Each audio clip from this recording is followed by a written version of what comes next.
నమస్తే నేను Kavitha welcome to I dream news prime time discussion. ఆంధ్రప్రదేశ్లో ఎన్నికల రాజకీయం అనూహ్యంగా మారుతోంది. మరోసారి అధికారం చేపట్టాలని జగన్ పావులు కదుపుతూ ఉంటే జగన్ని ఓడించడమే లక్ష్యంగా జనసేన టీడీపీ కూడా అడుగులు వేస్తున్నాయి. బీజేపీ అయితే ఇప్పటికీ క్లారిటీ లేదు. కాంగ్రెస్ కూడా తెలంగాణ కర్ణాటక తర్వాత ఆంధ్రప్రదేశ్ మీద ఫోకస్ పెట్టింది కాంగ్రెస్ పార్టీ. అయితే ఇప్పుడు ఏపీ రాజకీయాల్లో పీకే ఎందుకు ఎంటర్ అవుతున్నారు? గతంలో బిహారీ డెకాయిట్ అని అభివర్ణించినటువంటి చంద్రబాబు నాయుడు పీకే సలహాల్ని ఎందుకు తీసుకుంటున్నారు? మనతో పాటుగా ఉన్నారు స్టూడియోలో కిలారు నాగార్జున గారు, పొలిటికల్ అనలిస్ట్. గుడ్ ఈవినింగ్ అండి. ఇక మనతో పాటుగా జాయిన్ అవుతున్నారు Meda Sambasiva Rao garu, YSRCP Guntur parliament incharge. Good evening అండి. ఇక తురగా శ్రీరామ్ రాజకీయ విశ్లేషకులు జాయిన్ అవుతున్నారు. సో సాంబశివరావు గారు, మీ నుంచే స్టార్ట్ చేస్తాను. టీడీపీ జనసేనలో ప్రశాంత్ కిషోర్ అవసరం అవుతున్నారా? ఎందుకని అటువైపు చూడాల్సిన పరిస్థితి ఏర్పడింది? సలహాలు సూచనలు ఎందుకని తీసుకుంటున్నారు? మేడం, మీకు ప్యానెల్లో ఉన్న ఇతర రాజకీయ పార్టీ నాయకులు పెద్దలందరికీ నమస్కారాలు. ప్రశాంత్ కిషోర్ దేనికి వచ్చాడు అనేది అది ఫస్ట్ ప్రశ్న. ఆయనకున్న ఐపాక్ టీము 3 విభాగాలు అయిపోయింది. ఆయన మానుకున్నాడు. సర్వేలు చేయటం, పార్టీకి అనలైజ్ చేసినవటం అనేది ఆయన సంస్థ నుంచి మానుకొని ఋషి అని ఇంకొక అతను మన కాంగ్రెస్ పార్టీకి తెలంగాణలో చేశాడు, ఇంకొక అతను కర్ణాటకలో చేశాడు. వాళ్ళ గ్రూప్ దాదాపు 700 మెంబర్స్ డివైడ్ అయిపోయారు. ఐపాక్ టీమ్ కి ప్రశాంత్ కిషోర్ గారు ఇప్పుడు అసలుకి దాంట్లో పార్టిసిపేషన్ లేదు. ఆయన బీహార్లో పాలిటిక్స్ నడుపుకుంటున్నాడు. కాంగ్రెస్ కూటమికి ఆయన గ్రూపులు కట్టడానికి పనిచేస్తున్నాడు. అంతే తప్ప ఐపాక్ టీం అంటే ఒక 2 years నాడు 200 మంది ఒక కాన్స్టిట్యున్సీ కి ఒక ఎమ్మెల్యే కాన్స్టిట్యున్సీ కి వాళ్ళు 5 members వస్తారు. వాళ్ళు కంప్లీట్ డైలీ మానిటరింగ్ చేసి వాళ్ళు ఐపాక్ కి ప్రశాంత్ కిషోర్ పంపిస్తారు. ప్రశాంత్ కిషోర్ గారు వీక్లీ ఒకసారి పార్టీ ఎవరు ఏ రాష్ట్రంలో ఉంటే ఆ రాష్ట్రం అధ్యక్షుడితో చర్చలు జరిపి సర్వేలు ఇచ్చి ఆయన కొన్ని సూచనలు ఇస్తాడు. అది వాళ్ళ ఐపాక్ టీం యొక్క విధి విధానాలు. మేము 19 నుంచి 24 దాకా ఐపాక్ టీం ఏ పనులు చేస్తుంది అంటే మంచి క్లవర్ స్టూడెంట్స్ ని, ఎంటెక్ వాళ్ళని వాళ్ళని తీసుకుంటారు. ఉస్మాన్ ఇన్స్టిట్యూట్ ఉంటారు. వాళ్ళ ఐపాక్ టీంలో తీసుకున్నారు. ఆర్డినరీ స్టూడెంట్ తీసుకున్నాడు. వాళ్ళు ఆ టీంలో తీసుకున్న మెంబర్స్ వాళ్ళు అసలు వాళ్ళ సిస్టమ్ అది.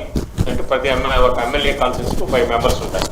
అంటే వాళ్ళు ప్రతి రోజు ఒక మండలంలో విశ్లేషించి అక్కడ రిపోర్ట్స్, డిఫెక్ట్స్ అన్ని వాళ్ళ హెడ్ ఆఫీస్ కి పంపిస్తారు. అంటే హైదరాబాద్ లో ప్రశాంత్ కిషోర్ వాళ్ళు ఆయన సర్వే చేసి వీక్లీ వన్స్ అప్పుడు జగన్మోహన్ రెడ్డి గారితో మాట్లాడేవాడు. ఈ కాన్స్టిట్యున్సీ యొక్క స్వరూప స్వభావాలు ఇట్లా మార్చాలి, ఇట్లా చేయాలని. అది ఐపాక్ సిస్టమ్. అది ఆయన మానుకున్న తర్వాత ఐపాక్ 700-600 members 3 గ్రూపులుగా డివైడ్ అయిపోయినాయి. ఇప్పుడు మాకు ఋషి అని ఒక ఆయన చేస్తున్నాడు. ఇప్పుడు రేవంత్ రెడ్డి గారికి ఒక గ్రూప్ చేస్తారు. వాళ్ళు 3 డివైడ్ అయిపోయారు. ప్రశాంత్ కిషోర్ గారు చంద్రబాబు నాయుడుతో వచ్చింది. ఆయన ఐఎన్డీ కూటమిలో జరగడానికో ఇలాంటి ఇతర చర్చలు జరపడానికి వచ్చాడు తప్ప ఆయన ఎనలైజేషన్ ఆయన గ్రూప్ సర్వేకి రాలేదు. అది ఫస్ట్ క్వశ్చన్. అది సో వాళ్ళ సిస్టమ్ చెప్తున్నా మీకు. సిస్టమ్ ఎట్లా నడుస్తుంది అని కూడా మీకు చెప్పాను. వాళ్ళు ఒక 2 years ముందు వస్తారు. ఆ 2 years ముందు కాన్స్టిట్యున్సీని తీసుకుంటారు. ఒక కాన్స్టిట్యున్సీకి 5 members ని డైలీ అబ్జర్వేషన్ ఒక మండలం పెడతారు. ఆ రిపోర్ట్స్ అన్ని ఎవరికి చెప్పరమ్మా, ఇక్కడ ఎమ్మెల్యేకి చెప్పరు, ఎవరికి చెప్పరు. హైదరాబాద్ పంపిస్తారు. వాళ్ళు 1 week ఒకసారి ఒక కాన్స్టిట్యున్సీ గురించి పార్టీ అధ్యక్షుడు ఎవరుంటే అక్కడ వాళ్ళ సిస్టమ్ అది. ఏది అక్కడ జగన్మోహన్ రెడ్డి గారితో డిస్కస్ చేసేవాడు, మన రేవంత్ రెడ్డితో డిస్కస్ అట్లా చేస్తారు. అట్లా వాళ్ళ సిస్టమ్ అది. అంతేగాని ఆయన ఇప్పుడు ఒక 2 నెలలు 3 నెలల మీద వచ్చి ఆయన బీహార్ ఎలక్షన్ చూసుకుంటున్నాడు. వచ్చే ఆయన అనేక అంశాల మీద రావచ్చు. రాజకీయ నాయకులు, రాజకీయ పార్టీలు ఆయన ఇటీవల కాంగ్రెస్ బీజేపీకి వ్యతిరేకంగా కూటమిలో కట్టాలని చూశాడు. దానికోసం ప్రయత్నిస్తున్నాడు. మరి దేనికి వచ్చాడు ఏంటి అనేది ఆ చంద్రబాబు నాయుడు గారు, ప్రశాంత్ కిషోర్ తప్ప మన ఊహాలు ఇక వార్తా మీడియాకి ఎవరికి వచ్చింది వాళ్ళు నడుపుకుంటా ఉంటారు. అది నాకు తెలిసిన సమాచారం అది. సో ప్రశాంత్ కిషోర్ మాత్రం బయటకు వచ్చిన తర్వాత ఒక సీనియర్ పొలిటీషియన్ కాబట్టి ఒక కర్టసీ కాల్ లాగా ఆయన్ని కలిసి వచ్చాను అని చెప్పారు. కాకుంటే ఇంటర్నల్ గా మీకేం తెలియట్లేదా అక్కడ ఏం జరిగింది, ఎందుకు వచ్చారు అనేది? అట్లా కాదమ్మా, ఇప్పుడు కొన్ని ఊహాజనితమైన ప్రశ్నలు దాని మీద చర్చలు నడపడం మీడియా, ఇప్పుడు మా బోటాళ్ళు అట్లా మాట్లాడు. ఆయన ఈ ఎల్ఐజేషన్ గ్రూపే మానుకున్నాడమ్మా. అసలు విషయం ఏంటంటే అది పెద్ద ప్రాజెక్ట్. ఇది ఒక 400-500 మంది ఒక నియోజకవర్గానికి అయితే 400 మంది 500 మంది పని చేస్తారు వాళ్ళు. ఇప్పుడు ఒక్కొక్క ఎమ్మెల్యే కాన్స్టిట్యున్సీకి 5 ఉంటారు వాళ్ళు డైలీ ఒక్కొక్క మండలానికి వెళ్ళి మార్నింగ్ వెళ్ళి సర్వే చేసి విలేజ్ సర్వే చేసి ఆ రిపోర్ట్స్ అన్ని ఎవరికెవరు ఎమ్మెల్యేకి ఎవరికెవరు డైరెక్ట్ హెడ్ ఆఫీస్ నైట్ పంపించేస్తారు ఆన్లైన్ లో.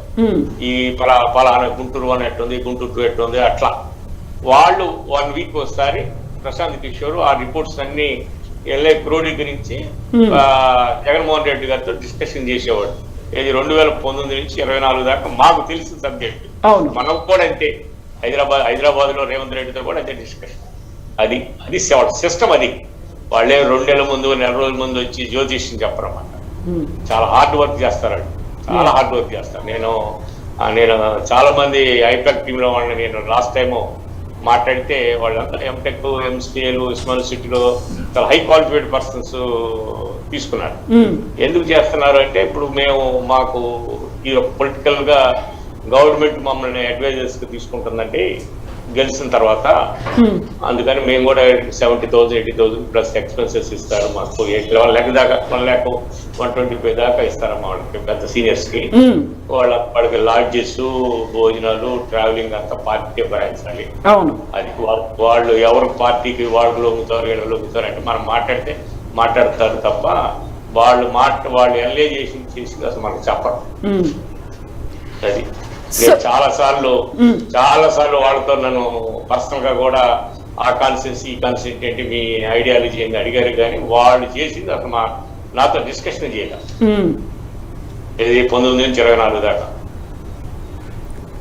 సో శ్రీరామ్ గారు అడిగారు కాబట్టి గత ఎక్స్పీరియన్స్ షేర్ చేసుకోవాలి అంతే, భవిష్యత్తులో ఏం జరుగుతుంది అనేది మాత్రం తెలియదు. ఇవన్నీ మనం రూమర్స్ మీద డిస్కషన్ ఎస్. సో శ్రీరామ్ గారు, ఓవరాల్ గా ఏపీ పాలిటిక్స్ లో ఏం జరుగుతోంది? కొత్తగా సరైన పావులు కదుపుతున్నారా, లేకుంటే అడుగులు ఎటువైపు పడుతున్నాయి? ఖచ్చితంగా కొత్తగా ప్రయత్నాలు అయితే చేస్తున్నారు. అంటే గతంలో సక్సెస్ రేషియో ఉన్న వ్యక్తి, ఇప్పుడు మన మిత్రులు చెప్పినట్టు వాళ్ళకు కూడా ఒక సక్సెస్ ని ఆయన ఇచ్చాడు. ఇచ్చిన తర్వాత మొన్నటిదాకా కూడా వాళ్ళ ఐపాక్ టీమ్, ఇప్పుడు కూడా వాళ్ళకి ఐపాక్ టీం పనిచేస్తుంది. మిత్రుడు చెప్పినట్టు ఐపాక్ టీమ్ విడిపోయిన మాట వాస్తవం. ఒక ఆయన వీళ్ళకి చేస్తున్నారు ఐపాక్ కింద, వేరే పేరుని ఆయన ఎవరో సురేష్ కనుగోలునో ఏదో ఒక ఆయన కాంగ్రెస్ చేస్తున్నాడు. అట్లా ఒక బ్యాచ్ చంద్రబాబు నాయుడు గారు కూడా ఎప్పటి నుంచో చేస్తున్నారు. సో ఇప్పుడు అసలు ఓవరాల్ గా మనం తెలుసుకోవాల్సింది ఏంటంటే, ఈయన చేసేది ఈ సర్వేలు ఏమి ఈయన చేయడు, వాళ్ళందరితో చేయిస్తాడు. చేయించిన తర్వాత పీకే అనే ఆయన వీటన్నిటిని క్రోడీకరించి ఏ విధంగా వెళ్తే బాగుంటుందనే చెప్తాడు. సో ఆ పని ఆల్రెడీ వైసీపీ వైపు నుంచి జరుగుతోంది, వాళ్ళ టీమే, పీకే టీమే. తెలుగుదేశం వైపు నుంచి ఎప్పటి నుంచో జరుగుతోంది, అది కూడా పీకే టీమే. కాంగ్రెస్ తెలంగాణ జరుగుతోంది, అది పీకే టీమే. సో వీళ్ళన్నిటినీ కూడా క్రోడీకరించే పని మాత్రమే ఫైనల్ గా ఆయన చేస్తాడు. అందువల్ల ఆయన 2 నెలల 3 నెలల అనే సమస్య కాదు. బట్ వాళ్ళ టీమే ఎక్కడున్నా కూడా వాళ్ళ టీమే కాబట్టి ఆ టీం అందరు కూడా ఈ మధ్యకాలంలో చేసిన సర్వేలన్నింటినీ ఆయన ముందు పెట్టుకుని ఇప్పుడు ఎలా వెళ్తే బాగుంటుంది. ఇప్పుడు చంద్రబాబు నాయుడు గారి కోసం పనిచేసాడు అనుకోండి, చంద్రబాబు నాయుడు గారిని ఈ 3 నెలల్లో మీరు ఈ పని చేస్తే బాగుంటుంది అని చెప్తాడు. అంటే మనం గుర్తుపెట్టుకుంటే లాస్ట్ టైము చంద్రబాబు నాయుడు గారు ఆఖరి 2-3 నెలల్లోనే పసుపు కుంకుమ అని ఒక కార్యక్రమాన్ని పెట్టాడు.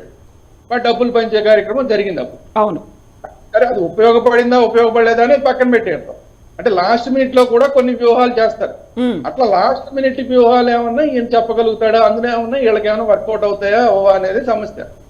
సో ఇప్పుడు మొదటి నుంచి అయితే ఎలా ఉంటుంది. ఇంకొకటి ఏంటంటే, ఇప్పుడు ఏ పార్టీ వాళ్ళ అక్కడ ఉన్న టీము వీళ్ళ టీమే, ఇక్కడ ఉన్న టీము వీళ్ళ టీమే. ఏ టీం ఎలా పనిచేస్తుంది, ఏ పార్టీ నాయకులు ఎలా పనిచేస్తారు, ఇవన్నీ కూడా వాళ్ళకి తెలుస్తాయి. కాబట్టి వాటిని ఆధారంగా చేసుకుని కొన్ని ఏమన్నా చంద్రబాబు నాయుడు గారికి ఏమైనా ఉపయోగపడేలా చెప్పగలుగుతాడా. ఎందుకంటే జగన్మోహన్ రెడ్డి గారు ఇలా పనిచేస్తారండి, ఆయన పని విధానం ఎలా ఉంటుంది, నేను ఇలా సలహా చెప్పేవాడిని, కానీ ఆయన ఇలా చేసేవాడు. సో అంటే ఇంకొకటి ఏంటంటే దీంట్లో ఈ సెఫాలజిస్టులకి వీళ్ళందరికీ కీలకంగా తెలిసేది ఏంటంటే టాప్ లెవెల్లో ఉన్న వాళ్ళకి, కింద సర్వే చేసే వాళ్ళకి ఆ ₹1,00,000 తీసుకునే వాళ్ళకి వీళ్ళకి ఏం తెలియదు, కానీ టాప్ లెవెల్లో ఉన్న వాళ్ళకి తెలిసేది ఏంటంటే అసలు ఏ పార్టీకి కీలకమైన నాయకులు ఎవరు ఫండింగ్ చేయగలిగిన నాయకులు, ఎవరు ఎక్కడెక్కడ ఎలా ఫండింగ్లు చేస్తారు, ఎవరు ఎక్కడెక్కడ ఒక టీముని తయారు చేయగలిగిన కెపాసిటీ ఉన్నవాళ్ళు, ఎవరు ఎక్కడెక్కడ ఒక 10 మంది 20 మంది అంటే ఒక ఎమ్మెల్యేని కూడగట్టగలిగిన కెపాసిటీ ఉన్న నాయకులు, ఇవన్నీ కూడా వాళ్ళ దృష్టిలో ఉంటాయి. సో ఈ కీలకమైన విషయాలు మిగతావన్నీ పక్కన పెట్టేసి ఈ కీలకమైన విషయాలు అసలు ఫండింగ్ వైసీపీకి ఫండింగ్ చేసేది ఎవరు, వైసీపీకి ఎక్కువ మంది ఇప్పుడు పెద్దిరెడ్డి రామచంద్రారెడ్డి గారు లాంటి వాళ్ళు ఉన్నారు, అలాంటి వాళ్ళు ఎక్కడెక్కడ ఏమేమి ఆ సపోర్ట్ ఇస్తుంటారు పార్టీకి, ఇలాంటి వాళ్ళు ఇంకెక్కడెక్కడ ఎవరెవరు ఉన్నారు, వీళ్ళని మనం ఎలా ఇలాంటివన్నీ కూడా కొంచెం చెప్పారనుకో అవి ఉపయోగపడతాయి. అసలు ఉపయోగపడదు ఈయన అనేది చెప్పడానికి లేదు. ఆయన బీహార్లో ఆయన పని ఆయన చేసుకుంటున్నాడు, అట్ ది సేమ్ టైం వేరే వేరే రాష్ట్రాల్లో కూడా ఆయన టీం పనులు పనిచేస్తున్నాయి. ఇందాక నేను చెప్పినట్టే ఫైనల్ గా ఆయన చెప్తాడు ఇలా వెళ్ళండి అని మాత్రమే ఆయన చెప్తాడు. సో ఆ వ్యూహాల్లో వీళ్ళకి ఏమైనా పనికొచ్చే వ్యూహాలు ఉంటే వీళ్ళు తీసుకుంటారు. లాస్ట్ టైం ఆయన ఒక 100 వ్యూహాలు చెప్పాడు అనుకోండి, అందులో జగన్మోహన్ రెడ్డి గారు ఒక 10-20 తీసుకుని ఉండొచ్చు. ఇప్పుడు కూడా అంతే, ఈ 3 నెలల్లో ఇవి చేయండి అని చెప్పి ఒక 30-40 చెప్పాడు అనుకోండి, అందులో ఒక పనికొచ్చేవి ఏమన్నా ఉంటే కనుక చంద్రబాబు నాయుడు గారు 1-2 తీసుకురావచ్చు. అందులో కొన్ని పని చేయొచ్చు, కొన్ని పని చేయలేకపోతే అది మనం చెప్పలేము. అందులో పనికొని నిజంగా ఆయన చెప్పినవన్నీ పని చేస్తాయి, లేదా ఇంకో చెప్పినవన్నీ పని చెయ్యవు, ఇలా చెప్పలేము. అందువల్ల ఏంటంటే వ్యూహకర్త చెప్పాలంటే సర్వే చేయడం వేరు, వ్యూహం చేయడం వేరు. ఈ రెండింటికి మనం తేడా గమనించాలి. సర్వే చేసేది శాలరీస్ తీసుకునే వాళ్ళందరూ సర్వే చేస్తారు, వ్యూహం చెప్పేది ఇలాంటి వాళ్ళు వ్యూహం చెప్తారు. ఈ వ్యూహం చెప్పడం అనేది తెలుగుదేశం పార్టీకి ఈయన తీసుకోవడం వల్ల ఆయన మంచి వ్యూహాలు చెప్పగలుగుతాడా లేదా, చెప్పగలిగినా కూడా పనిచేస్తా లేదా, ఈ వీటి మీద ఆధారపడి ఉంటుంది తప్ప కింద వాళ్ళు ఏదో సంవత్సరం నుంచి పనిచేస్తేనో 2 సంవత్సరాల నుంచి పనిచేస్తేనో అదంతా పెద్ద ప్రభావం చూపించదు నాకు తెలిసి. అయితే ఇప్పుడు జగన్మోహన్ అయితే ఇంకొకటి ఏంటంటే పెద్ద వ్యూహం ఏంటంటే సైకలాజికల్ గా ఇప్పుడు ఇబ్బంది కలుగుతుంది వైసీపీకి. నిన్నటిదాకా పీకే వీళ్ళకి పనిచేశాడు, పీకే ఇటువైపు వచ్చాడు అంటే పీకే బాగా గెలిచే వాళ్ళకే పనిచేస్తాడు ఎప్పుడు అంటే ఇప్పుడు ఏంటి జగన్మోహన్ రెడ్డి గారికి గెలవరా, వీళ్ళు గెలుస్తారా, ఇలాంటి రకరకాల అనుమానాలతో ఒక సైకలాజికల్ అడ్వాంటేజ్ కోసం ఇది ప్రయత్నం చేస్తూ ఉంటారు తప్ప అంతకు మించి పెద్దగా ఆయన 2 నెలల్లో చెప్పేసేది వీళ్ళు అమలు చేసేసేది అంత ఉంటుందని నేనైతే అనుకోను. సో ఒక మైండ్ గేమే ఆడుతున్నారా నాగార్జున గారు? ఓవరాల్ గా ఒకే టీము 3 పార్టీలకి 3 చోట్ల డిఫరెంట్ గా వ్యూహాలు ఇవ్వడం, లేకుంటే అక్కడ ఉన్నటువంటి స్ట్రాటజీస్ చెప్పడం అనేది ఒక కేవలం మైండ్ గేమ్ అయినా నిజంగా ఆ సెఫాలజిస్టులు ఇవన్నీ చేస్తున్నటువంటి సర్వేలు అన్ని వర్కౌట్ అవుతాయా? కవిత గారు, మీకు చర్చలో పాల్గొంటున్నటువంటి మిత్రులకి గుడ్ ఈవినింగ్ అండి. అయితే దీని గురించి మనం మాట్లాడే ముందు కొంచెం ఒక 2 సంవత్సరాలు వెనక్కి వెళ్ళినప్పుడు వైసీపీని గెలిపించి అధికారంలోకి తీసుకురావడానికి పీకే అనేటువంటి వ్యక్తి ఎవరైతే ఉన్నారో ఆయన పాత్రను మనం కొట్టేయటానికి లేదు. అయితే నాకున్నటువంటి అవగాహన ప్రకారంగా పీకే అనేటువంటి వ్యక్తి లేకపోయినా కూడా జగన్మోహన్ రెడ్డి గారి గెలుపు అనేటువంటిది 2019లో నల్లేరు మీద నడకలాగానే జరిగేది. ఎందుకంటే 2014లో వైసీపీకి టీడీపీకి ఉన్నటువంటి తేడా కేవలం 1.5%, 5 లక్షల ఓట్లతో మాత్రమే వాళ్ళు గెలిచారు. అప్పుడు వాళ్ళతో పాటు పవన్ కళ్యాణ్ ఉన్నారు, బీజేపీ ఉంది, కాంగ్రెస్ కూడా ఉంది. కాంగ్రెస్ 2019కి వచ్చేటప్పటికి పవన్ కళ్యాణ్ లేడు, బీజేపీ లేడు. ఆ 1.5% తేడా ఖచ్చితంగా జగన్మోహన్ రెడ్డి గారు గెలిచేవారు. కానీ ఏంటంటే ఎందుకైనా మంచిదన్న ఉద్దేశంతో ఈయన్ని ప్రశాంత్ కిషోర్ గారిని పెట్టుకోవడం జరిగింది. కాలక్రమేణా ఒక 2 సంవత్సరాల క్రితం ఆయన నాకు ఇవ్వద్దు, బీహార్ రాజకీయాల్లోకి నేను వెళ్ళాలి అని ఆయన అనుకున్నప్పుడు ఫస్ట్ స్టేట్మెంట్ మనం గుర్తు తెచ్చుకోవాలి. నేను ఒక రాష్ట్రంలో ఒక పార్టీని అధికారంలోకి తీసుకొచ్చిన తర్వాత ఆ పార్టీ సరిగ్గా పెర్ఫామ్ చేయకపోతే జనాలు నన్ను తిట్టుకుంటున్నారు, పార్టీని కాకుండా, ఆ విధంగా నేను దానికి దోహదం చేసినట్టు అవుతుందని ఒక సందర్భంలో మాట్లాడారు. రెండవ సందర్భంగా రీసెంట్గా మీరు కనుక తీసుకుంటే ఒక 1.5 మంత్ క్రితం ఎక్కడో మాట్లాడుతూ అభివృద్ధి సంక్షేమం 2 హ్యాండ్ ఇన్ హ్యాండ్ వెళ్ళాలే కానీ సంక్షేమం మాత్రమే చేసుకుంటూ అభివృద్ధిని మనం నెగ్లెక్ట్ చేస్తే ఆంధ్రప్రదేశ్ లాగా అవుతాము, అప్పులు తెచ్చి సంక్షేమం చేయటం అనేది కరెక్ట్ కాదనేటువంటిది ఓపెన్గా చెప్పడం. అంటే ఆయన యొక్క మైండ్ సెట్ ఎలా ఉంది ప్రశాంత్ కిషోర్ది ప్రజెంట్ అనేటువంటిది 2 స్టేట్మెంట్స్ తెలియజేస్తాయి. అయితే ఇప్పుడు శ్రీరామ్ గారు అన్నట్టుగా ఇవన్నీ పక్కన పెడితే ఇప్పుడు జరుగుతున్నటువంటిది కేవలం మైండ్ గేమ్. ఎందుకంటే 100 మందినో 80 మందినో 90 మందినో మేము మార్చేస్తున్నాం, ఎమ్మెల్యే సీట్లు కొంతమందికి టికెట్లు ఇవ్వట్లేదు, కొంతమందికి మారుస్తున్నాం అన్న టైంలోనే వైసీపీ అనేటువంటిది కొంత గందరగోళంలో ఉంది.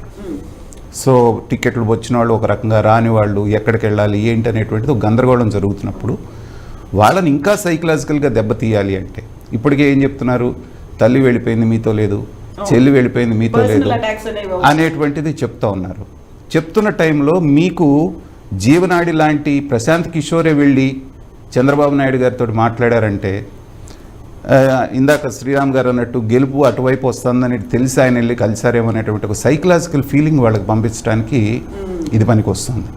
లేకపోతే నిజంగా వాళ్ళు మాట్లాడుకోవాలి అంటే లోకేష్ వాళ్ళు ఢిల్లీలో అయినా మాట్లాడుకోవచ్చు, లేదా ప్రశాంత్ కిషోర్ వచ్చి హైదరాబాద్లో అయినా కలవచ్చు, ఎవరికి మూడో కంటికి తెలియకుండా స్పెషల్ ఫ్లైట్ వేసుకొని, అది కూడా సీఎం రమేష్ ఫ్లైట్ వేసుకొని తీసుకెళ్ళి గన్నవరంలో మీడియా అంతా చూసేటట్టుగా ఇద్దరు ఒకే కారులో వెళ్ళి చంద్రబాబు నాయుడు గారి ఇంట్లో 3 గంటలు కూర్చొని చర్చలు చేసి, ఇదంతా ఏంటంటే ఒక ఫీలర్ పంపించి అవతల ప్రతిపక్ష శిబిరంలో వాళ్ళ వైరుపక్షంలో ఉన్నటువంటి వాళ్ళని గందరగోళానికి గురి చేయడం కోసం అనేటువంటిది ప్రాథమికంగా కనపడుతుంది. అయితే తెలుగుదేశం పార్టీకి ఉన్నటువంటి ఒక వీక్నెస్ ఏంటంటే మొదటి నుంచి కూడా వాళ్ళు చేసింది చెప్పుకోవడం కూడా వాళ్ళకి చేత కాదు. 2019 ఎలక్షన్లో మనం చూసాం, పింక్ డైమండ్ కొట్టేశారు తెలుగుదేశం వాళ్ళు, చంద్రబాబు నాయుడు గారి ఇంట్లో ఉంది. తిరుమలలో తవ్వకాలు జరిపారు, నగలన్నీ చంద్రబాబు నాయుడు ఇంట్లో ఉన్నాయి. లేదా 42 మంది డిఎస్పీల ప్రమోషన్లో ఒకే కులానికి 40 మందికి ఇచ్చారు. ఇలాంటివన్నీ కూడా రకరకాలైనటువంటి ప్రచారాలు వచ్చినాయి.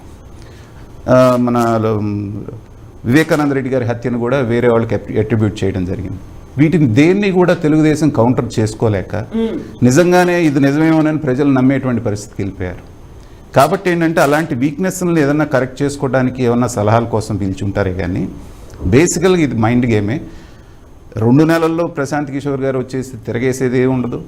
లేకపోతే చంద్రబాబు నాయుడు లాంటి అనుభవజ్ఞుడైనటువంటి వ్యక్తికి 2 నెలల్లో ఈయన ఇచ్చేటువంటి సలహాలు కూడా ఏమి ఉండవు. బేసిక్గా ఏమన్నా ఫండమెంటల్స్ ఏమన్నా కరెక్ట్ చేసుకోవాల్సి ఉంటే అది చేసుకొని ఉంటారే కానీ ప్రాథమికంగా ఇదంతా చూస్తే ఏంటంటే ఇది ఒక షో, అవతల వాళ్ళని కన్ఫ్యూజ్ చేయడానికి, డిఫెన్స్లో పడేయడానికి అనేటువంటిది క్లియర్గా అర్థమవుతుంది మనకి. సో సాంబశివరావు గారు, ఇప్పుడు వై నాట్ 175 అంటున్నారు, వై ఏపీ నీడ్స్ జగన్ అనేటువంటి క్యాంపెయిన్లు వెళ్తున్నారు. అయితే నాగార్జున గారు చెప్పినట్టుగా అభివృద్ధి సంక్షేమం రెండిటి మీద ఫోకస్ పెట్టలేదా? కేవలం ఒక సంక్షేమ పథకాలు వాటికి సంబంధించే ఫోకస్ అనేది దీనివల్లే ఒక మైండ్ గేమ్ ని ఆడుతోంది అని. మేడం ఆయన ఇప్పుడు దాకా మాట్లాడడానికి అభివృద్ధి గురించి నేను డిస్కషన్ చేస్తాను. చెప్పండి. అభివృద్ధి గురించి అభివృద్ధి అనే పదం ఏం పారామీటర్లో చంద్రబాబు నాయుడు గారు 5 సంవత్సరాలు చేశాడు, జగన్మోహన్ రెడ్డి గారు 5 సంవత్సరాలు చేశాడు. ఒక్క ఇన్ఫ్రాస్ట్రక్చర్ 20,000 కోట్లు మనం ఇవాళ వాటర్ లెవెల్ పెడుతున్నాం. చంద్రబాబు నాయుడు గారి టైంలో 2,000 కోట్లు కూడా పెడుతున్నాం. మేము ఇప్పటికి 5 జనరల్ హాస్పిటల్స్ ఓపెన్ చేసాం, ఇంకొక 5 జనరల్ హాస్పిటల్స్ త్వరలో చేస్తాం. ఒక ఎడ్యుకేషన్కి నాడు నేడు 18,000 కోట్లు పెట్టాం, 30 లక్షల ఇళ్ల స్థలాలు ఇచ్చాం. ఏదలేక ఇన్ఫ్రాస్ట్రక్చర్ అభివృద్ధి అంటే ఏంటి? అసలు అభివృద్ధి అనే పదానికి నిదర్శనం ఏంటి? సోషల్ ఎకానమీ అభివృద్ధి కదా. అసలు అభివృద్ధి అనేది పెద్దవాళ్ళు మాట్లాడతారు. అభివృద్ధి అనే దానికి అసలు నిర్వచనం ఏంది? ఆయన మాట్లాడేది అభివృద్ధి. ఆయన ఏం చేశాడో చెప్పానని రేపు ఓటర్ల దగ్గరికి వెళ్ళి నేను 5 సంవత్సరాల్లో నేను ఈ పని చేశాను, నేను హెల్త్ స్కీమ్లో ఈ పని చేశాను, ఎడ్యుకేషన్లో చేశాను, అది కాదమ్మా. ఆయన టైంలో జిఎస్టీ వచ్చేసి 3,300 కోట్లు వస్తే 4,300 కోట్లు వస్తుంది. 1000 కోట్లు ఏ అభివృద్ధి లేకపోతే, ఇన్కమ్ లేకపోతే సాంబశివరావు గారు ఒక ప్రశ్న అండి, అడగండి. సాంబశివరావు గారు, అభివృద్ధి అంటే మనకి 2 పారామీటర్స్ చూపిస్తారు సార్. ఇమ్మీడియట్గా జనానికి కనిపించేటువంటిది ఏంటంటే వాళ్ళ ముందున్నటువంటి రోడ్డు, డ్రైనేజ్ వ్యవస్థ, తర్వాత ఉపాధి అవకాశాలు. ఇప్పుడు మీరు అన్నారు స్కూల్స్, హాస్పిటల్స్ గురించి. ఈ 2 విషయాలే నేను మాట్లాడతానండి. బేసికల్గా నాకు సొంత స్కూల్ ఉందండి. మా నాన్నగారు 72లో పెట్టారు, 72 నుంచి ఇప్పుడు దాకా నేను స్కూల్ నడుపుతున్నాను. మీరు నాడు నేడు ప్రోగ్రాం కింద రంగులు వేశారు, టైల్స్ వేశారు, బిల్డింగ్లు కట్టారు, బాగుంది. కానీ ఈ 5 సంవత్సరాల్లో ఎంతమంది టీచర్లు రిటైర్ అయిపోయారండి? ఒక్క టీచర్ పోస్ట్ మీరు ఫిల్అప్ చేశారా? ఒక్క డిఎస్సి ఇచ్చారా? మీరు క్వశ్చన్ ఇస్తే నేను చెప్పండి. ఒక్క డిఎస్సి ఇచ్చారా? ఆ స్కూల్స్ లో ఒక మాట రండి, ఆ స్కూల్స్ లో 6 లక్షల మంది కొత్త పిల్లలు ఎట్ట చేరారండి? అంటే టీచర్ లేకుండా స్కూల్స్ నడుపుతున్నారా? ఖచ్చితంగానండి. విద్యా వాలంటీర్లు పెట్టి నడిపిస్తున్నారు సార్. నేను ఎందుకంటే ఎడ్యుకేషన్ ఫీల్డ్ లో ఉన్నాండి. ఏమండి మాట్లాడండి. 5,000 6,000 ఇచ్చి విద్యా వాలంటీర్లతో నడిపిస్తున్నారు సార్. చెప్పండి. హలో మాట్లాడండి. 94లో కాలేజెస్ కి స్కూల్స్ కి ఎయిడెడ్ తీసేసి చంద్రబాబు నాయుడు మన ఆంధ్రప్రదేశ్ ని ఒక 30-40 సంవత్సరాలు వెనక్కి నెట్టాడు సార్. కార్పొరేట్ విద్యా సంస్థలు వచ్చి ఒక 10th క్లాస్ పిల్లాడికి 2 లక్షల రూపాయలు అండి. అసలు మనం చదివిస్తామా? అసలు ఏం చేశారనే దానికి చంద్రబాబు నాయుడు చెప్పాలి సార్. ఇప్పుడు ఎక్కడన్నా ల్యాబ్స్ ఉంటాయి, ఎక్కడన్నా. అందుకే కదా సార్ ఆయన తీసేసి మిమ్మల్ని అధికారంలోకి తీసుకొచ్చారు. చంద్రబాబు నాయుడు కట్టాం. అదిగా సార్, ఒక అపార్ట్మెంట్ కట్టాలంటే మనకు 15 నెలలు ఇచ్చే కాంట్రాక్టర్ 25 నెలలు ఇస్తున్నాడు. 55,000 మందిని హెల్త్ 52,500 మందిని హెల్త్ డిపార్ట్మెంట్ తీసుకున్నాం. అంటే అమరావతి రాజధాని మాత్రం 5 ఏళ్లలో కట్టేయాలి. అమరావతి రాజధాని 5 ఏళ్లలో ఎందుకు కట్టలేదనే కదా మీరు అడిగింది. అసలు మేము అడగల. ఆయన కట్టడని మాకు తెలుసు. ఓకే, ఆయన ఏమి కట్టడని మాకు తెలుసు, మీకు తెలియదేమో. సరే, ఇవాళ ఎడ్యుకేటెడ్, మీరు అన్ని తెలుసు. ఆయన జన్మల్లో ఆయన 14 ఏళ్లలో ఒక్క ఇరిగేషన్ ప్రాజెక్ట్ కట్టాడా సార్? మాలాంటి వాళ్ళని కోరుకునేది ఏంటంటే సాంబశివరావు గారు, ఒక్క నిమిషం సార్. మీరు చెప్పండి, మీరు చెప్పినాక నేను చెప్పి మీరు రాసుకోండి. అలాగే. ఆయన 10 సంవత్సరాల్లో 10,000 కోట్లు ఇరిగేషన్ పెడితే రాజశేఖర రెడ్డి గారు 50,400 కోట్లు ఇరిగేషన్ ఖర్చు పెట్టాడు. ప్రాజెక్ట్ ఎకానమీ కాదు, ఎక్స్పెండిచర్ ఎకానమీ నేను చెప్పేది. 50,400 కోట్లు ఖర్చు పెట్టాడు. ఆయన ఏం ఖర్చు పెట్టాడు? ఒక్క పులిచింతలు లేదు, ఒక్క ఇది లేదు, ఏం ఖర్చు పెట్టలేదు సార్. ఆయన ఎకానమీ హైదరాబాద్ లో రోడ్లు వేయటం, నేను హైటెక్ సిటీ పెట్టానంటాం. నేను అంటాను అదే సార్, ఆయన దింపేశారు కదా, మిమ్మల్ని తీసుకొచ్చారు కదా, ఇంకా ఆయన గురించి కదా. మేము అదిగా సార్, మేము తీసుకొచ్చి రూరల్ ఎకానమీ పెంచాం. రూరల్ ఎకానమీ పెంచాం. మేము పెంచిందే దానికోసం. పెంచితే వలసలు ఎందుకు వెళ్తున్నారు సార్? చెప్పండి. రైతు భరోసా కేంద్రాల ద్వారా 3 లక్షల మెట్రిక్ టన్నులు ధాన్యం కొన్నాం. ఆయన 1,60,000 మెట్రిక్ టన్నులు ధాన్యం కొన్నాడు. రైతు యొక్క ఆర్థిక వ్యవస్థను పటిష్టం చేయకుండా కొన్న తర్వాత డబ్బులు ఎన్నాళ్ళకి ఇస్తున్నారు సార్? కొన్న తర్వాత డబ్బులు ఎన్నాళ్ళకి ఇస్తున్నారు? రైతులకి నెలల తరబడి ఎందుకు పెండింగ్ పెడుతున్నారు? 15 రోజులు టైం పెడితే వారానికి ఇస్తున్నా, 10 రోజులకు ఇస్తున్నా. లేదు సార్, గ్రౌండ్ రియాలిటీ ఒకసారి చెక్ చేసుకోండి సార్. ఏమండి, ఒక్క మాట 4 రోజులు లేట్ అవ్వచ్చు, అది పెద్ద నేరం కాదు కదా. అది మీరు చెప్పేదేనండి. I'm industrialist. మీకు ఇంకోటి చెబుతున్నా నేను, ఐఎమ్ ఇండస్ట్రియలిస్ట్. మన ఇవాళ చెప్పేదేనండి. ఇవాళ ఏదైనా అక్కడ రైస్ మిల్ నుంచి ఎంఆర్ఓ వచ్చి ఇక్కడ రావాలా, ఒక పేమెంట్ లేట్, అది పెద్ద నేరం కాదు. 10 రోజులు లేట్ అయితే అసలు రైతు యొక్క ప్రొడక్షన్ రేట్ కొనుగోలు చేయడం గొప్పది. అది మాట్లాడండి. రైతు భరోసా కేంద్రాల ద్వారా 3,50,000 మెట్రిక్ టన్నులు ధాన్యం కొనటం, పేమెంట్ ఇవ్వటం. వారం రోజులు చెప్పాం, అబద్ధం ఆడాం. 15 రోజులకి ఇచ్చాం, 20 రోజులకి ఇచ్చాం. మీరు చెప్పిందే కరెక్ట్, మిమ్మల్ని కరెక్ట్ అంటే అదే నేరం కాదు. పేమెంట్ మీకు ట్రాన్సాక్షన్ జరగటం అనేది ఇన్ని లక్షల కోట్లు అనేది అదే నేరం కాదు, అదే తప్పు కాదు. గవర్నమెంట్ డబ్బులు ఇవ్వటం అందరు చదువుతున్నారు. 6వ తారీఖు అనుకొని 14వ తారీఖు పేమెంట్ వేసానని. ఆ పేమెంట్ వేసిన మొగాళ్ళు లేడు కదా. నువ్వు 5 సంవత్సరాలు ఏం చేసావు చెప్పలేదు కదా. నువ్వు 5 సంవత్సరాలు ఏం చేసావు చెప్పు. ఇవన్నీ ఎందుకు? మేము ఏం చేసావు చెబుతావు. 4 రోజులు లేటు అంతే సార్. మీరు అన్నట్టుగా 10 రోజులు లేటు. రైతు భరోసా కేంద్రాల్లో 10 రోజులు లేటు. ఓకే, నేను దాని గురించి నేను డిస్కషన్ చేయను. చేశాం కదా, ఇచ్చాం కదా. రైతు రేటు కొన్నాం, మాయితే 18% మీద కొన్నాం. అది దాదాపు 30% వచ్చింది, అయినా కొన్నాం. సంక్షేమంలో మీ ప్రభుత్వాన్ని ఎవరు తప్పుపట్టట్లేదు సార్. చక్కగా భారతదేశంలోనే ఎవరు చేయని సంక్షేమం మీరు చేస్తున్నారు, అది అందరూ ఒప్పుకుంటున్నారు. మాలాంటి వాళ్ళని కూడా ఒప్పుకుంటున్నాం. కానీ ఎంప్లాయ్మెంట్, మిగతాది బేసిక్ ఇన్ఫ్రాస్ట్రక్చర్ దగ్గర ఆంధ్రప్రదేశ్ వెనకబడి ఉంది. దాన్ని మీరు గురువు గారు చెప్తా నేను. చెప్పండి. ఎంప్లాయ్మెంట్ ఎట్లా వస్తుంది? ఇండస్ట్రీస్ కానీ ఇంకోటి కానీ వస్తాయి. చెప్పేదేనండి. సాఫ్ట్వేర్ కంపెనీలు, మిగతా ఇండస్ట్రీస్ మొత్తం ఆ 3 రాష్ట్రాల్లో పెడతారు సాఫ్ట్వేర్ కంపెనీలు. ఇప్పుడే వాళ్ళు నిర్ణయించారు కరోనా వచ్చిన తర్వాత బి క్లాస్ సెంటర్లో పెడదామని. వైజాగ్ లాంటిది అంటే ట్రిచి దాంట్లో, మధురై దాంట్లో అక్కడ కూడా వాళ్ళు ఎందుకు పెట్టారు?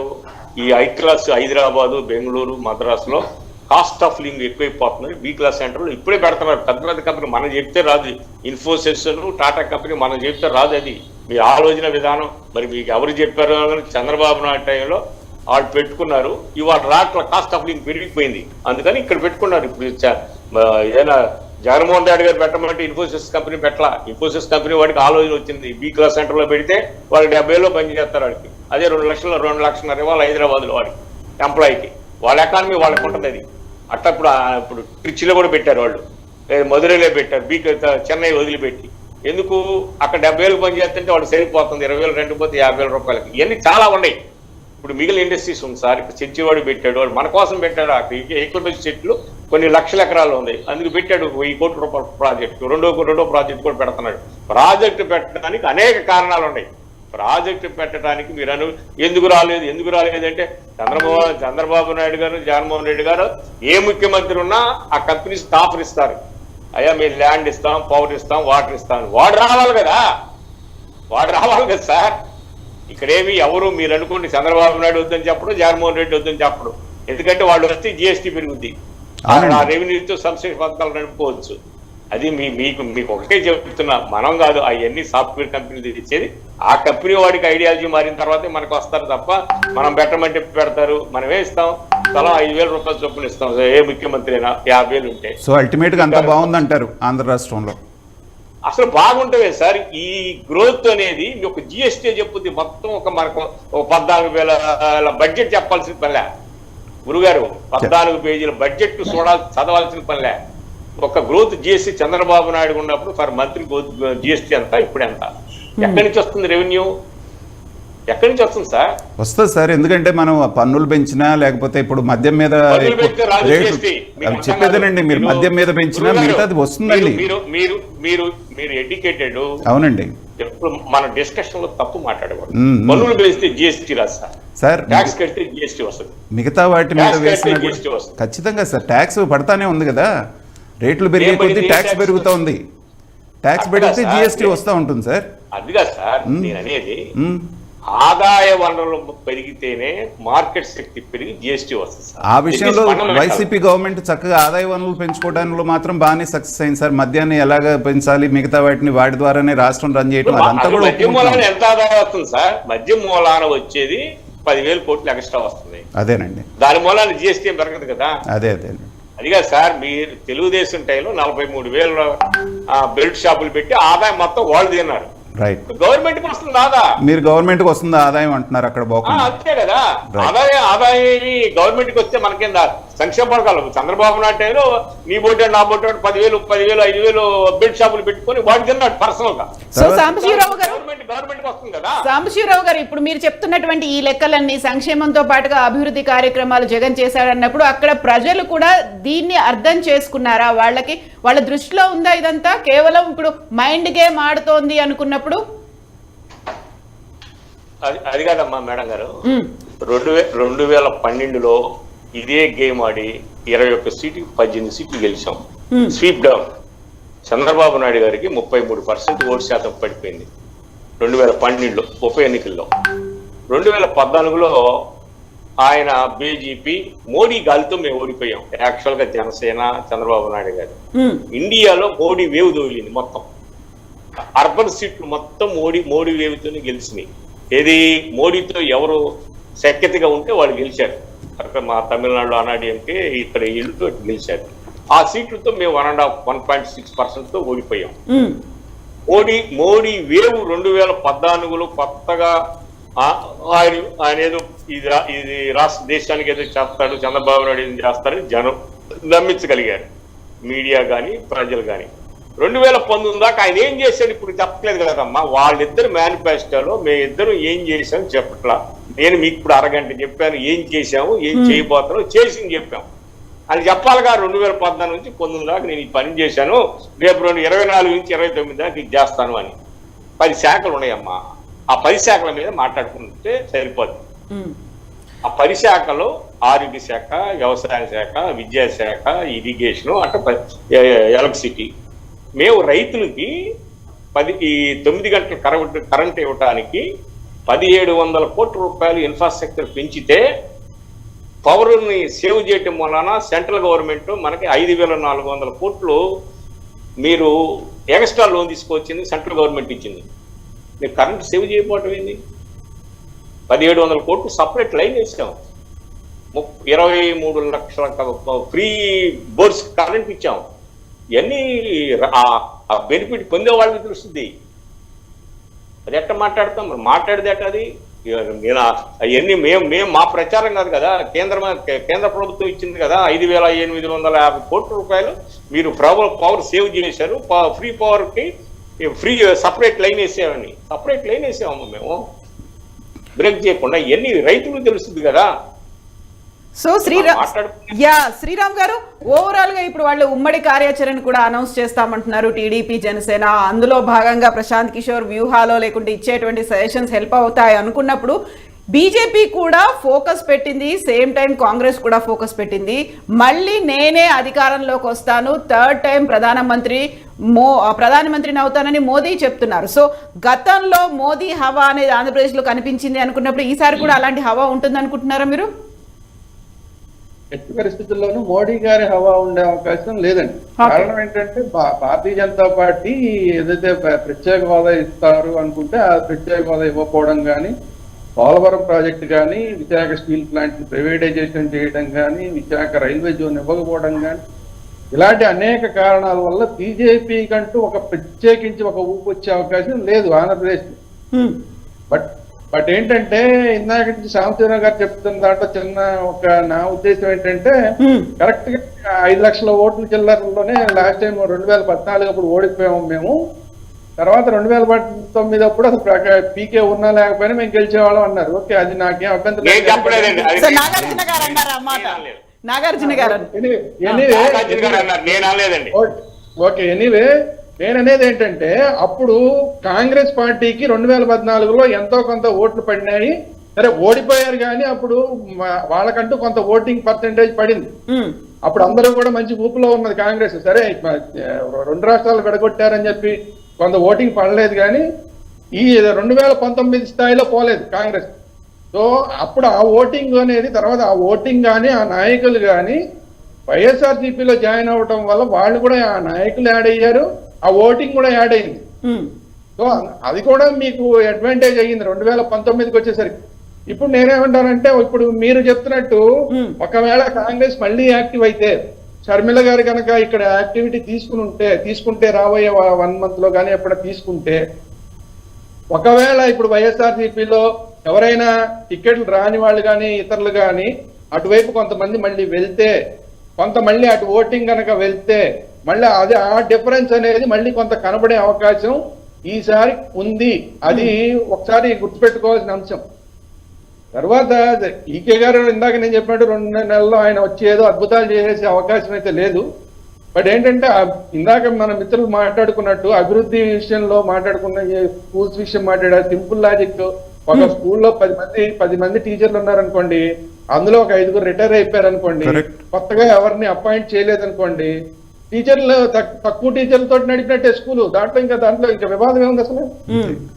దాంట్లో వివాదం ఏం లేదు కదా. కొత్తగా టీచర్లు ఒకళ్ళని అపాయింట్ చేశారా, 2-2 అపాయింట్ చేశారా అంటే కొంత దాని గురించి మాట్లాడుకోవచ్చు.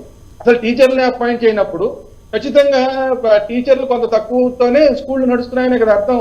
Simple logic. శ్రీరామ్ గారు, మీ మాటకు అడ్డం వస్తున్నాను సార్.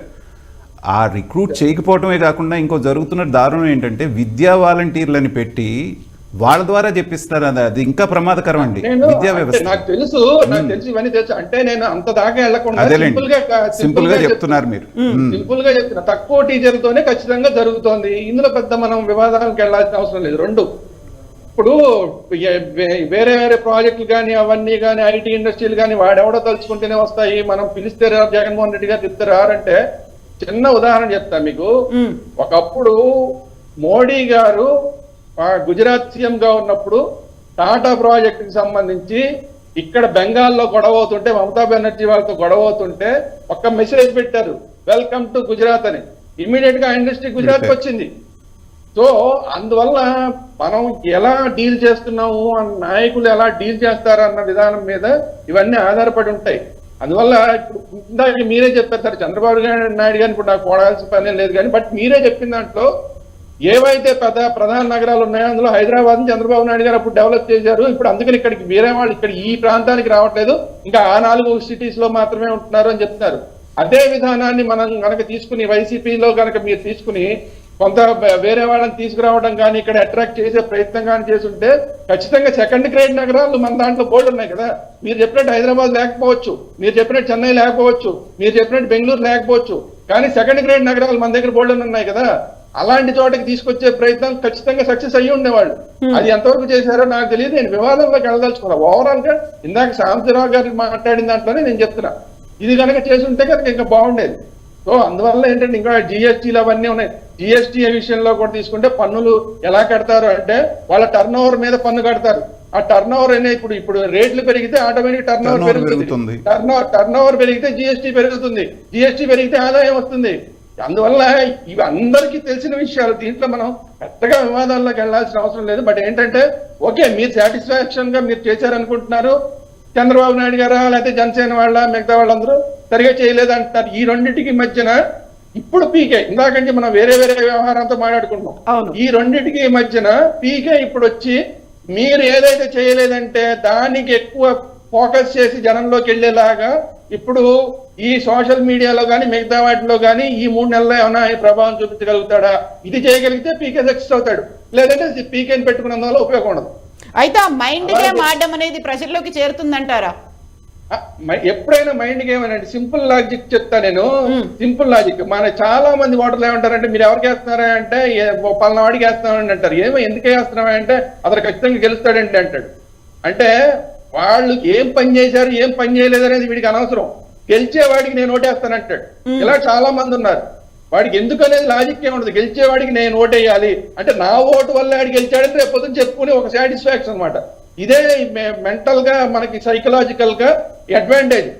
ఈ సైకలాజికల్ అడ్వాంటేజ్ అనేది ఎవరి వైపు వస్తుంది? అది ఇప్పుడు నేను చంద్రబాబు నాయుడు గారికి వస్తుందని పీకేని పెట్టుకున్నంత మాత్రం నేనే సర్టిఫికేట్ ఇవ్వదలుచుకోలేదు. బట్ ఏంటంటే ఎవరికి సైకలాజికల్ అడ్వాంటేజ్ ఈ 3 నెలల్లో, 3 నెలలు కూడా లేదు, ఆల్మోస్ట్ 2 నెలలు, ఈ జనవరి ఫిబ్రవరి మార్చి ఆల్మోస్ట్ ఎగ్జామ్స్ ఉంటాయి. సో ఈ 2 నెలల్లో ఎవరు సైకలాజికల్ గా అడ్వాంటేజ్ తీసుకోగలుగుతారు? పీకే ఉన్నందువల్ల వీళ్ళకి సైకలాజికల్ అడ్వాంటేజ్ వస్తుందా? కొంతమంది వైసీపీ ఎమ్మెల్యేలు బయటికి వెళ్ళిపోవడానికి సిద్ధంగా ఉన్నారు, ఎందుకంటే మీరు టికెట్లు ఇవ్వట్లేదు కాబట్టి. దానివల్ల ఏమైనా సైకలాజికల్ అడ్వాంటేజ్ తెలుగుదేశానికి వస్తుందా? లేదా పీకేని మేము వదిలించుకున్నాము, సరిగా పనిచేయలేదు వదిలించుకున్నాము అని చెప్పగలిగి మీరు ఏమైనా సైకలాజికల్ అడ్వాంటేజ్ తెచ్చుకుంటారా?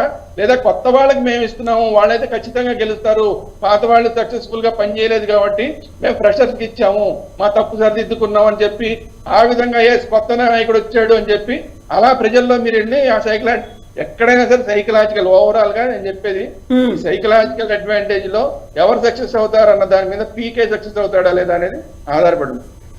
సో సాంబశివరావు గారు, ఇప్పుడు సైకలాజికల్ గేమ్, ఒక మైండ్ గేమ్ ఆడాలి అంటే చివర్లో లాస్ట్ మినిట్ లో గతంలో జరిగినటువంటి సంక్షేమం అభివృద్ధి కార్యక్రమాలు మిగతా అవన్నీ పక్కకి వెళ్ళిపోతాయి. ఇప్పుడు లాస్ట్ మినిట్ లో కీలకమైనటువంటి అంశాలు అనేవి కొన్ని తెర మీదకి వస్తాయి. ఇప్పుడు హార్డ్లీ టైం తక్కువ ఉంది, ఒక 3 months కూడా లేదు అనుకున్నప్పుడు ఏ రోల్ కీ రోల్ అవుతుంది అని అనుకుంటున్నారు మీరు? మేడం, సైకలాజికల్ గా అటు ఇటు తిరిగేది రాజకీయ నాయకులు, ఓటర్ కాదు. ఓటర్ కాంక్రీట్ గా ఉంటాడు. అతనికి వచ్చే బెనిఫిట్ ఏంటి, అతను చూసింది ఏంటి, అతనికి ఎవరు చేయబోయారు, ఆ 3 ఆలోచిస్తాడు. మనం మీడియా ద్వారా సైకాలజీ ఎవరికి, మా బోటాళ్ళకి, అటు పోతే ఏమవుతుంది, ఇటు పోతే ఏమవుతుంది. ఓటర్కి ఏముంది? ఓటర్ ఈ 5 సంవత్సరాలు ఏం బెనిఫిట్ పొందాడు, ఆయన మూలం మళ్ళీ తర్వాత ఏం బెనిఫిట్ పొందాడు, ఆ రెండే కాంక్రీట్ గా ఆలోచించుకుని ఉంటాడు. మీకు ఒకటే విషయం చెబుతున్నాం, రాజకీయ నాయకులు ఇప్పుడు ఈ రాజకీయ ఎమ్మెల్యే అడ్డుపోయాడు, ఆ ఎమ్మెల్యే అడ్డుపోయాడు, వాళ్ళకే తప్ప మిగిలిన ఓటర్కేం పని? ఓటర్కి 2,25,000 ఓటర్ ఉన్నాడు, వాళ్ళకేం పని? వాళ్ళకి అసలు ఇవన్నీ ఆలోచించడు. చంద్రబాబు నాయుడు టైంలో ఏం బెనిఫిట్ పొందాం, జగన్మోహన్ రెడ్డి గారి టైంలో ఏం బెనిఫిట్ పొందాం, మళ్ళీ వీళ్ళిద్దరు వస్తే ఏం బెనిఫిట్, ఏం వస్తుంది, అంతే. సింపుల్ లాజిక్ వేసుకుని నెలకొని కూర్చుంటాడు. అసలు ఈ రాజకీయ నాయకులు అటు తిరిగితే ఇటు తిరిగితే పీకే వస్తే బీకే వస్తే వాళ్ళకేంది? వాళ్ళకి అవసరం లేదు కదా. పీకే లేకుండానే 1.68% మేము లాగాం కదా.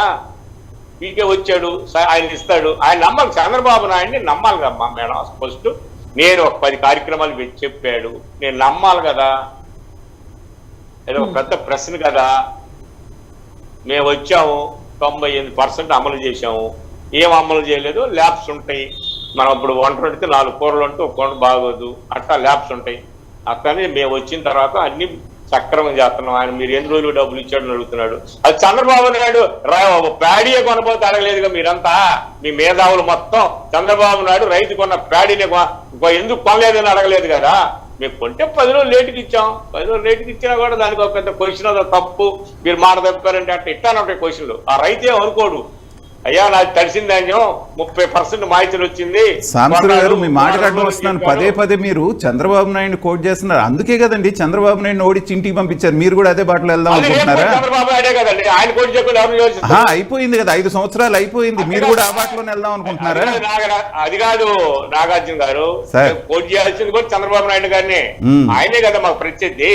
ఓకే, సో అక్కడ ఇద్దరు కలిసి బరిలో దిగుతున్నారు కదా, ఇద్దరిని పట్టించుకోవట్లేదా సాంబశివరావు గారు? ఓన్లీ చంద్రబాబు నాయుడునే చూస్తున్నారా? పవన్ కళ్యాణ్ ని పట్టించుకోరా మీరు? అసలు అది కాదమ్మా, మేనిఫెస్టో రిలీజ్ చేసేది ఆయన, టికెట్లు ఇచ్చేది ఆయన, డబ్బులు పెట్టేది ఆయన, ఎలక్షన్ చేసేది ఆయన. వీళ్ళంతా ఎవరమ్మా? ఇప్పుడు పెళ్లి జరుగుతుంటే 22 మంది చేస్తాడు, మండపం కట్టేవాడు ఉంటాడు, బాజీ ఉంటాడు, పెళ్లి చేసేవాడు ఉంటాడు. వాళ్ళందరూ ఎందుకు? పెళ్లి కొడుకు నాన్నతో మాట్లాడుకునేదానికి, పెళ్లి కొడుకు నాన్నతో మాట్లాడుకునే వీళ్ళందరూ ఎందుకు? So deciding factor Chandrababu Naidu అంతేనా? అంతే.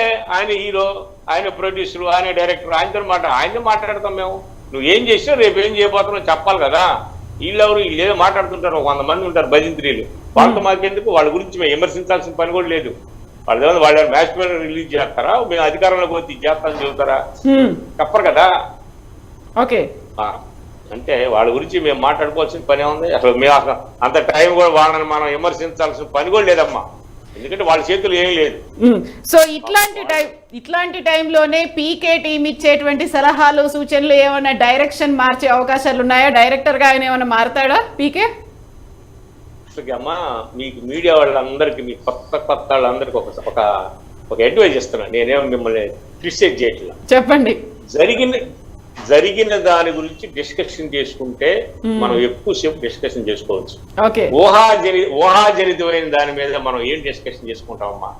ఇప్పుడు వాళ్ళిద్దరు మాట్లాడుకున్నప్పుడు ప్రెస్ మీడియాకి చెప్పాలా? అది చెప్పాలా? వాళ్ళు ఎవరన్నా మీ మీడియా వాళ్ళు ఉండారా? వాళ్ళు రిలీజ్ చేయాలా? ఇప్పుడు అసలు ఏమని మనం నాకు మీ ఈ యూట్యూబ్ లో మీలాంటి వాళ్ళు వచ్చి క్వశ్చన్లు వేస్తుంటే నేనేం చెప్పాలో అర్థం కావట్లేదు. మనం కూడా 2-3 చెప్పా. ఊహాజనితమైన దాని మీద డిస్కషన్ పెట్టకూడదు మీరు, దయచేసి. వాళ్ళు చంద్రబాబు నాయుడు పబ్లిక్ అయితే క్లియర్ గా మీ వైపే ఉన్నారు. ఎలాంటి మైండ్ గేమ్లు ఏం ప్లే చేసినప్పటికి కూడా వాళ్ళు మీ వైపే చూస్తారు. అండ్ రెండోసారి జగన్ రాబోతున్నాడు, అంతేనా? 100%. మా సర్వేలు మాకుండి, మా ఇది మాకుంది.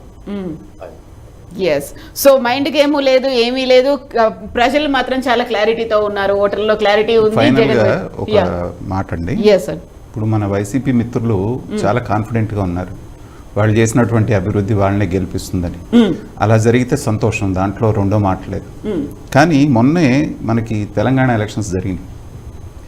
తెలంగాణ ఎలక్షన్స్లో నిజంగా అభివృద్ధి చేసిన వాళ్ళని గెలిపించాలి అంటే అసలు బీఆర్ఎస్ ఓడిపోకూడదు. ఇటు హైదరాబాద్ సిటీని కానివ్వండి, అటు ఎలక్ట్రిసిటీ కానివ్వండి, తాగునీరు కానివ్వండి, సాగునీరు కానివ్వండి, భూముల రేట్లు కానివ్వండి, ఎంతో పెంచింది. కానీ ఎక్కడో వాళ్ళకి నచ్చినటువంటి పాయింట్ ఒకటి వాళ్ళకి ఉండి ఏం చేస్తున్నారంటే ఎవరు ఊహించిన విధంగా జరిగింది. అందుకని ఏంటంటే జాగ్రత్తగా వాళ్ళు గెలవాలనే కోరుకుందాం. చెప్పండి సార్. ఇందాక మన వైసీపీ మిత్రులు ఏమంటున్నారంటే వాళ్ళు ఏం బెనిఫిట్స్ పొందారో దాన్ని బట్టి ఓటేస్తాడు ఓటరు అని అంటున్నారు. కరెక్టే, బట్ ఏంటంటే అన్ని సందర్భాల్లో జరగదు. దళిత బంధు అని చెప్పి 10 లక్షలు ఇస్తే కూడా ఎవరు ఓట్లేదు. అది మనకి ఇప్పుడు వచ్చారు సార్, ఇప్పుడు వచ్చారు మీరు నా పాయింట్కి, ఇప్పుడు మా ఐడియాలజీకి ఇప్పుడు వచ్చారు. ఎస్సీలు ఎంతమంది ఉన్నారు? దళిత బంధు చెప్పేదేనండి, నేను క్వశ్చన్ వేస్తున్నా. కేసీఆర్ దళిత బంధు ఒక పల్లెకి పోతే 700 మంది ఎస్సీలు ఉంటారు ఒక గూడెంలో. నువ్వు దళిత బంధు 70 మందికి ఇచ్చావు, 100 మందికి ఇచ్చావు. మీ 630 మంది ఓట్లు వ్యతిరేకం వేశారు కదా. చెప్పేదేనండి, గురువు గారు మాట్లాడండి. అదొక ఉదాహరణగా చెప్పారు ఆయన, అంతే, అదే అని కాదు. ఆయన ఓడిపోయిన 2 కారణాలు సార్. దళిత బంధు, రైతు బంధుతో ఓడిపోయాడు ఆయన. రెండోది హౌసింగ్. మేము వైట్గా మాకు ఎలిజిబుల్ ఉన్న తెలుగుదేశం జనసేన జోళ్ళ 31 లక్షల మందికి ఓట్లు ఇచ్చాం పార్టీ జోళ్ళ. ఆయన మొత్తం ఎన్ని కట్టాడు? మొత్తం కట్టింది 2400 ఇల్లు కట్టాడు.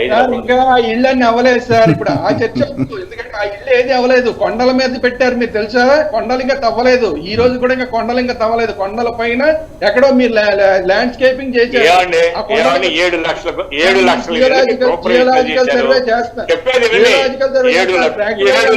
ఇల్లు గృహప్రవేశాలు చేశారు. 7 లక్షల ఇల్లు మళ్ళీ ఫిబ్రవరిలో చేస్తున్నారు. ఎక్కడో 2 ఇల్లు కొండల మీద కట్టుకుంటేనో 10 ఇల్లు కొండల మీద కట్టుకుంటేనో ఎక్కడో ఉంటే సార్, మీకు ల్యాబ్స్ లేకుండా ఉంటాయి అనేది సాంబశివరావు గారు చాలా తెలివిగా విన్న విషయాన్ని లైట్ గా చేయాల్సిన దగ్గర లైట్ గా కొట్టేస్తున్నారు, మిగతా విషయాలు గట్టిగా వాదిస్తున్నారు ఆయన. తప్పే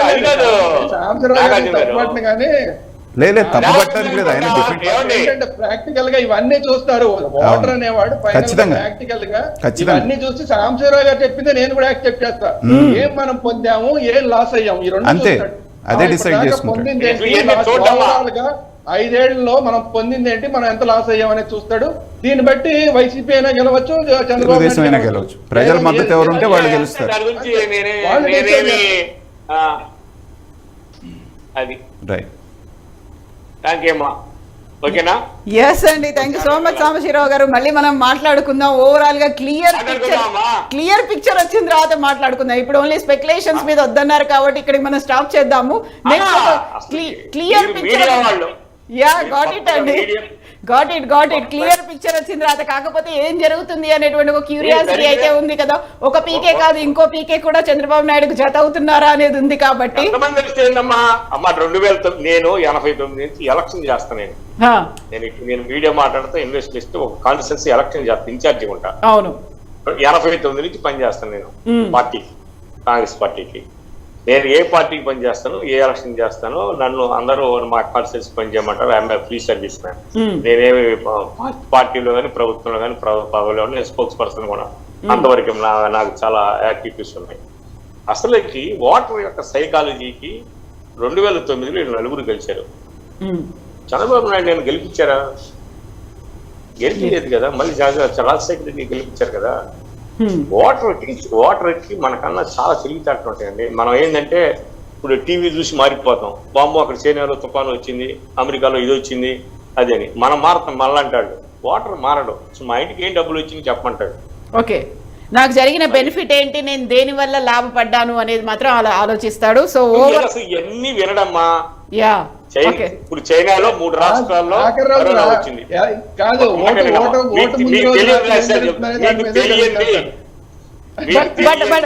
శ్రీరామ్ గారి దగ్గర నుంచి ఒక పాయింట్ ఉంది. లాస్ట్ మినిట్ లో జరిగేటువంటి పోల్ మేనేజ్మెంట్లు ఉంటాయి కదా, ఈ మైండ్ గేమ్ అంతా పక్కన పెట్టినా ఒక్కదాన్ని ఆలోచిస్తారు కదా అంటారు ఆయన. మేము 2014 చూసాం పోల్ మేనేజ్మెంట్, 19 చూసాం. చంద్రబాబు నాయుడు యొక్క ఎత్తులు చూసాం, గిత్తులు చూసాం. కొడితే దెబ్బ కొడితే 157 కొట్టాం. దాని గురించి మాకు తెలుసు, ఎట్టక పట్టాలు కూడా మాకు తెలుసు. అది దాని గురించి ఆలోచన లేదు. చైనాలో 4 రాష్ట్రాల్లో విపరీతమైన కరోనా ఉంది, మీడియాలకు రావట్లా. లేదు అవి కూడా కవర్ చేస్తున్నాం, ఇక్కడ డాక్టర్స్ దగ్గర నుంచి కూడా తీసుకున్నామా. అట్లా కాదు, ఒక్కటి ఇంకోటి పాటల అనేక సమస్యలు వస్తాయి, సమస్యలు చాలా ఉన్నాయి. ఎస్ అండి, సాంబశివరావు గారు థ్యాంక్ యూ సో మచ్ అండి. శ్రీరామ్ గారు థ్యాంక్ యూ అండి. నాగార్జున గారు థ్యాంక్ యూ సో మచ్ అండి. We need to talk more on AP politics. కాకుండా ఒక క్లారిటీ వచ్చిన తర్వాత స్పెక్యులేషన్స్ మీద మాత్రం కాకుండా మళ్ళీ మాట్లాడుకుందాం. ఓవరాల్ గా డెవలప్మెంట్స్ అన్నిటిని కంటిన్యూ చేద్దాం. Stay tuned, keep watching. This is Kavitha signing off.